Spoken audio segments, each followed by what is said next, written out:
Սիրելի բարեկամներ, եկեք մի կարճ տեսանյութ նայենք մեր երկրի ամենաերիտասարդ թոշակառուի կամ նույն ինքը Վոյինի խոսքից եւ հետո վերադառնանք նորից։ Մի պահ մտածեցի, որ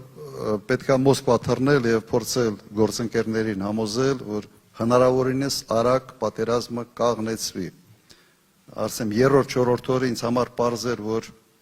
այս կազմակերպվածության այնինչ կատարվում է լավ բանով չի ավարտվելու։ Նույնիսկ այն ժամանակ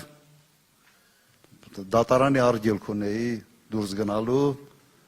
դատավորից ստացել ենք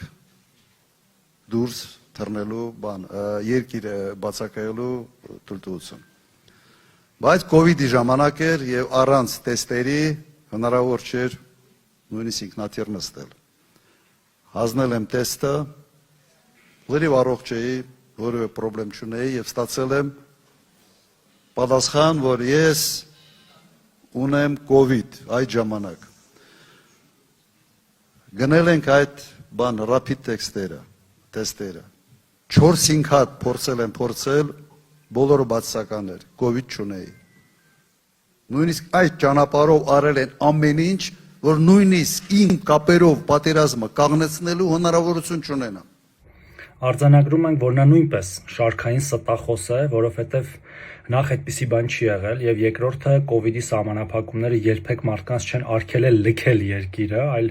գարնանը 20 թվականի պարզապես ստուգումներ է եղել մուտքի վրա, իսկ այդ ժամանակահատվածում նախ արտակարգ դրություններ վերացված եւ միայն արտակարգ իրավիճակ կար եւ շատ քիչ սահմանափակումներ, իսկ պատերազմով պայմանավորված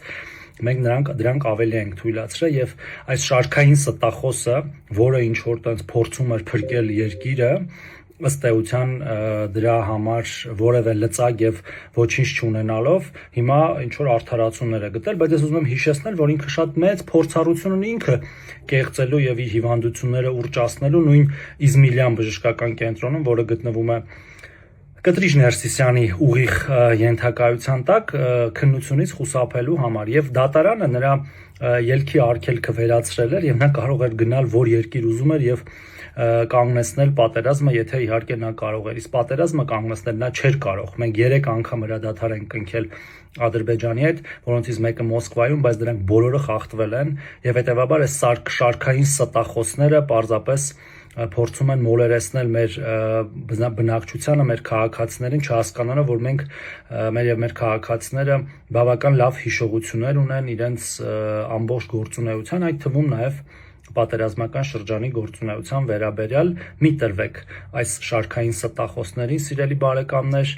եւ տեր կանգնեք խաղաղությանը։ Հավանիչ տեսանյութը եւ բաժանորդագրվիչ նորությունները բաց չթողնելու համար։